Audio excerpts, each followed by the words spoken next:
Fox NASCAR live at Pocono Raceway, where today the Craftsman Truck Series races for the 14th time. Drivers, start your engines!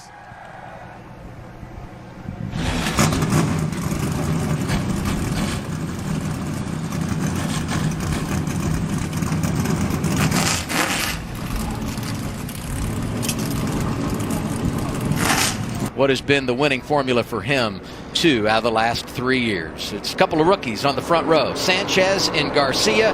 Green flag is out. We're racing in the Poconos. I was going to say, kind of a slow start on the front row, and you could see what resulted. Guys in the back bumping into one another. Hopefully no damage. I saw Stephen Parsons swing wide. Look at the dive to the bottom for Hocevar.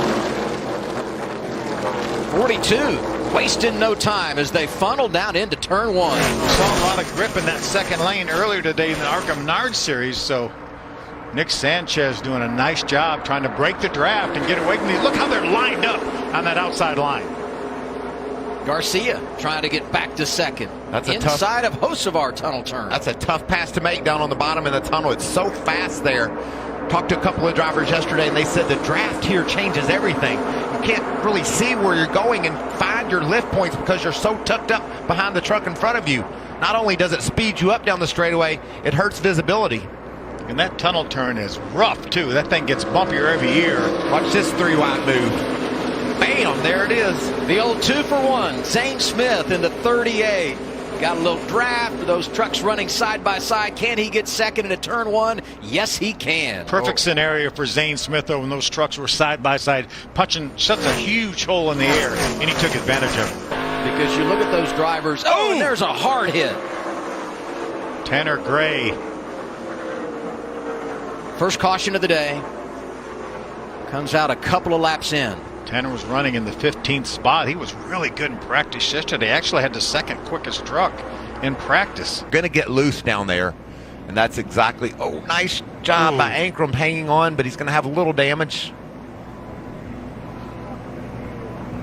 Man, you just feel terrible for Tanner because it's just such a great truck, and he wanted it so badly. Knows he's got to win, and we talked about him being 24 points below the cut line coming in, needing a good run here.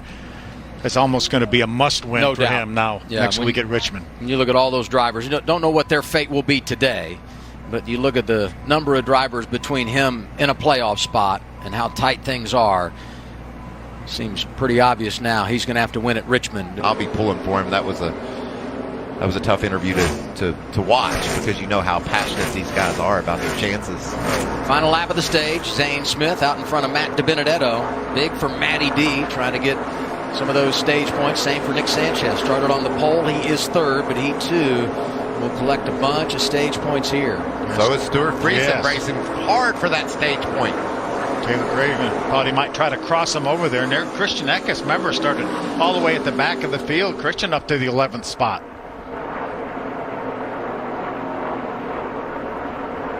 Here's Zane Smith going to take the opening stage.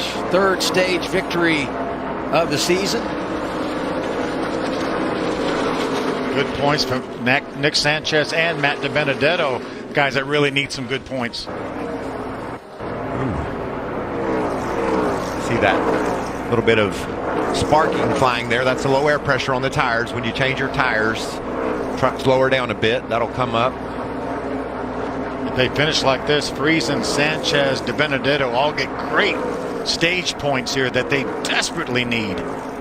Corey Heim, the best of the bunch of those that pitted under green. He's 22nd right now and will cycle up front as most of these drivers in front of him now will come down pit road at the end of the stage. You can see after those pit stops, those positions flip-flop. Yep. Corey Heim's team beat Kyle Busch's guys off of pit road, and now we'll be cycling toward the front here when we throw the green and white checkered. You remember a month ago when we were worried about our defending champ Zane Smith? He had that run of finishes outside the top 20. I wasn't worried. Okay. Back-to-back runner-up finishes, and now doing what he's doing today. Zane Smith is the man at Pocono. He takes stage 2. Friesen, Sanchez, DiBenedetto, Infinger the top 5. Crafton back to the top 10, gets a stage point. Crafton gets a stage point. He pitted back on lap number 5. Just wanting to have Heim block him to the low side so he could swing high. You heard him talking about chattering the right rear being loose. You're down on the bottom, it's double as loose. So he wants to get up to the top side of the racetrack, and you can see he's filling it out up there, running about a half truck length higher than Heim through the tunnel. Oh, Sanchez. And driven back up inside the top 15. Garcia Great also. save here. Yep, and Garcia. 2 drivers that started on the front row today having a problem with 15 to go. that has every bit the look of getting loose on the bottom, like we've talked about. There it is. Yeah, Nick just got loose down on the bottom. We heard Kyle Busch talking about being loose. Same thing happened to Nick. He made contact with Garcia. Garcia absolutely had nowhere to go. Certainly a victim of circumstances, but tough break for those 2 youngsters. I wonder if our buddy... Ooh, that's just a shame. Just a mistake by Nick. Took out Jake. I wonder if our guy Daniel Well, he's died. right behind him. You know he's going to be right behind everything that happens on the racetrack. Let's see what he saw. Oh, he sees smoke. Look at that. Couldn't see where he was headed. Time to decide it at Pocono. 11 needs number 17 to get a good start, and he does just that. Pushes the 11 ahead of Kyle Busch. Starting to pull out a line about row 4, but Heim able to get the push he needs and slide down in front of Kyle Busch for the race lead. Carson Hocevar makes it 3 wide, he squeezes up. And we've got trouble. Oh no, Stuart Friesen's involved. Caution Look at Matt number Crafton. 5. Matt Crafton, that bright yellow truck slips through there nicely. And Sanchez was back there after the earlier spin. I believe was able to get woed down and avoid any problems. Stephen Parsons into the outside wall. He was having a solid day up in the top 20, racing with some really good trucks. Zane Smith, stage 1, stage 2. Kaz up the middle there in the blue truck, and then he just pulls up. Didn't know he was 3 wide, maybe, possibly, but mistake. Oh. See, late there, Ross got into the crippled number 52 of Stuart Friesen. Yeah, don't know whether he just chased it up the hill or moved up the hill. But It looked like he just moved up the hill, maybe thinking he could squeeze his way up, and certainly. And it's chaos. You can see right here. These trucks were not able to see after the initial truck started spinning and created so much smoke. There's another view. Kligerman, Kaz hard into the outside wall. Zane gets in the Kaz. Stefan gets in the Zane. Austin Hill gets involved with the 7 truck. He gets together with Stefan after the fact. Look at that bright yellow truck, keeping his playoff hopes alive. Matt Crafton threaded his way through the chaos.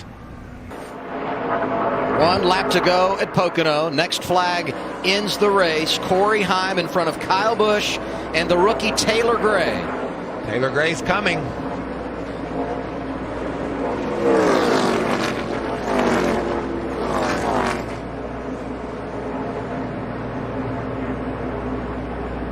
Been such an incredible season for Corey Heim. Even though he missed the race at St. Louis, in position to win the regular season championship. Held off Kyle Busch for the win at Martinsville. Got his 2nd win at Mid-Ohio. But he's going to lose the top spot here in the tunnel turn. Kyle Busch waited, and then he pounced. Kyle is out front at Pocono. Kyle used every one of those years of experience to make that pass on Corey Heim. Off of turn 3. Hello, history books. It's going to be win number 100 for Kyle Busch Motorsports, and it comes courtesy of the boss. Kyle Busch delivers at Pocono. KFB, he's a man. Wow. What a move. I was just going to ask you, when does he make the move? Can you wait till the final lap? Because if the caution comes out, the race is over. So calculated. In the tunnel turn, Kyle Busch makes it happen. It's win number 100 for Kyle Busch Motorsports. And for Kyle as a driver, the 64th time He's pulled a truck into victory lane. Hey, race fans, thanks for watching our video. For all NASCAR on Fox News, content, and the best clips from Fox Sports, be sure to follow and subscribe to our channel.